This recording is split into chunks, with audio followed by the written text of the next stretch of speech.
Welcome, and thank you for joining today's Community Area Planning Workshop. In this meeting, we'll discuss why we're here, what we're trying to accomplish, how this work affects your community, and how you can shape the work today. So, why are we here today? We're here because our community continues to experience rapid growth, and we want to ensure future growth benefits everyone. In 2021, our city adopted the Charlotte Future 2040 Comprehensive Plan, which defines our 20-year vision for growth and change in Charlotte. The plan was developed with input from diverse stakeholders and prioritized access to housing, jobs, services, and amenities for all residents. After adoption, the plan's recommendations for future development were translated to specific geographies in the Charlotte Future 2040 policy map. Now it's time for the next step in putting the plan into action, called Community Area Planning. This effort will provide more detailed guidance for your community and is an important part of the city's planning framework, which ensures all planning efforts are aligned and aimed at realizing our vision. Concurrent with the comprehensive plan development, Charlotte combined and updated its development regulations into the Unified Development Ordinance, or UDO. The UDO includes rules for what can be built and where in our city. These development regulations are an important tool and designed to ensure future development matches our vision for the future. The UDO will have an upcoming mapping component, which we will cover later in this presentation. The planning framework and development regulations work together to make our city more equitable and are Charlotte's blueprint for growth. So what are we trying to accomplish with community area planning? It is the next step in putting the Charlotte Future 2040 Comprehensive Plan into action. This means community area plans won't replace the comprehensive plan, but build upon it to provide more detailed guidance for smaller geographies.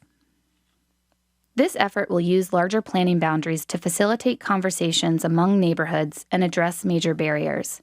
It will also develop 14 plans, so no area is left waiting for this important guidance. The planning process includes 5 phases. The first 4 phases are scheduled to be completed over the next 2 years. Each phase of the process is associated with a key component or chapter of the draft plan. In Phase 1, we translated the comprehensive plan's goals to each community by identifying their needs for access to housing, jobs, goods and services, and environmental impacts. This work was completed in the winter of 2023 and is available in the community reports on the project website.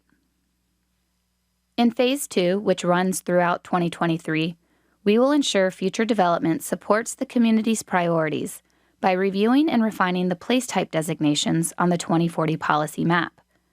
We may also identify additional land use or design guidance needed for key locations.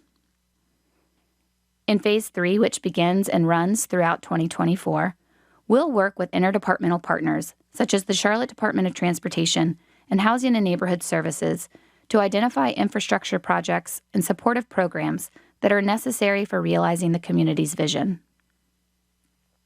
Phase 4 will begin in the middle of 2024 and will produce an implementation strategy that outlines how the plan recommendations can be put into action over the next 5, 10, or 15 years. Review and adoption of the 14 draft plans is tentatively scheduled to begin in 2025.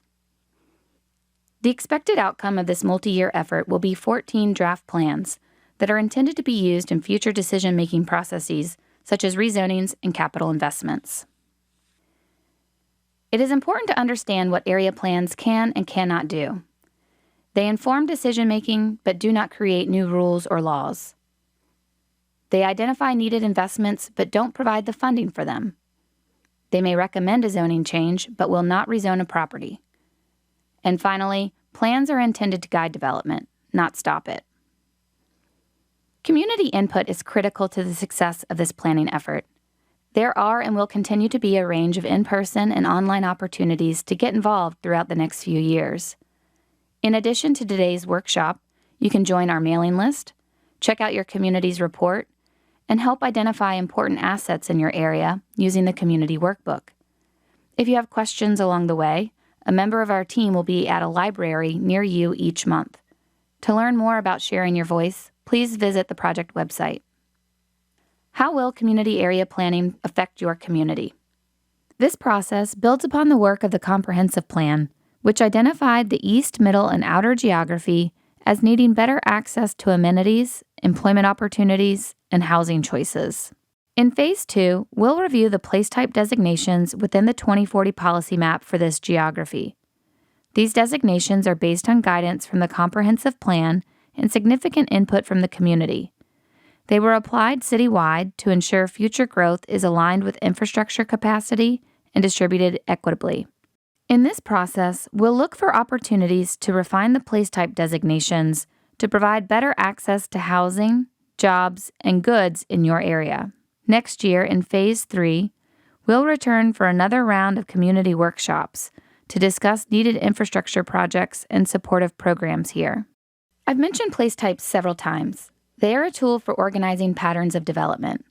They're more holistic than Charlotte's previous tool because they provide guidance for land use, design, mobility, and open space amenities. Place types will help ensure future development creates complete communities across our city. 10 place types were adopted within the Charlotte Future 2040 Comprehensive Plan. They are categorized into the places we live, work, and play. Each play an important role in realizing our vision for the future. However, several place types are more capable of improving access and mitigating environmental impacts. Therefore, today's place type discussions will primarily focus on the place types highlighted on the screen. When discussing today's meeting purpose, I mentioned there would be a future mapping effort for the Unified Development Ordinance, called Alignment Rezoning. Alignment rezoning will be informed in part by the place type designations within the community area plans and ultimately adopted into the 2040 policy map. Place types will inform alignment rezoning because place types and the UDO zoning districts were designed to work together. For each of the 10 place types, there is one or several zoning districts that codify the guidance within the place type. Many other standards in the UDO are also based on place types, but not tied to the zoning districts. The Alignment Rezoning Project will put development standards in place to achieve the vision of the Comprehensive Plan and Policy Map. It is an additional step and is needed to review how future zoning changes can best be aligned with the community's vision for future growth and development. The Unified Development Ordinance was adopted in August 2022 and will be effective June 1, 2023. The Alignment Rezoning Project is in early development. A recommended draft zoning map for conventional districts is tentatively scheduled for 2025. A recommended draft zoning map for conditional districts is expected in late 2025 or 2026. With that, let's talk about how you can shape the community area planning process today. Next up is a series of table discussions that are designed to collect feedback which will inform future refinements to place type designations, as well as next steps in the planning process. There are 3 different table discussions for this geography. Each discussion is expected to take 20 minutes. If you'd like to participate in all 3 discussions, please stand at the sound of the bell and rotate to a new table. You may choose to spend more or all of your time at one table. If this is the case, please stay seated during the rotation. The discussion materials will be made available online at the end of this week. You're welcome to provide additional feedback online, and we ask you to encourage others to participate. The 2023 workshop materials will be available online until December 29, 2023. Staff is stationed at each table and will facilitate today's discussions. You can expect staff to walk you through 3 general steps. First, they'll review the intent and character of place types within an area. Second, the table will discuss relevant comprehensive plan goals. And 3, participants will be asked to provide feedback on the relevant issues within the area. Each discussion addresses different issues and therefore will include different reference materials. The discussions are focused on a specific location. However, they represent conditions that are found at multiple sites or in various geographies. Therefore, the feedback received throughout 2023 will inform changes to sites with similar conditions, not just the locations featured in today's discussion. The 3 table discussions for the East, Middle, and Outer geography are 1. imagining our centers at Harrisburg Road and I-485. 2, confirming our vision along Sardis Road between Monroe Road and Independence Boulevard. 3, balancing priorities along Albemarle Road between Rocky River Church Road and Finley Lane. Thank you for your time and attention during today's presentation. Staff will answer questions related to the community area planning effort and today's activity prior to beginning the first discussion. We appreciate your participation in making Charlotte a more equitable city for all.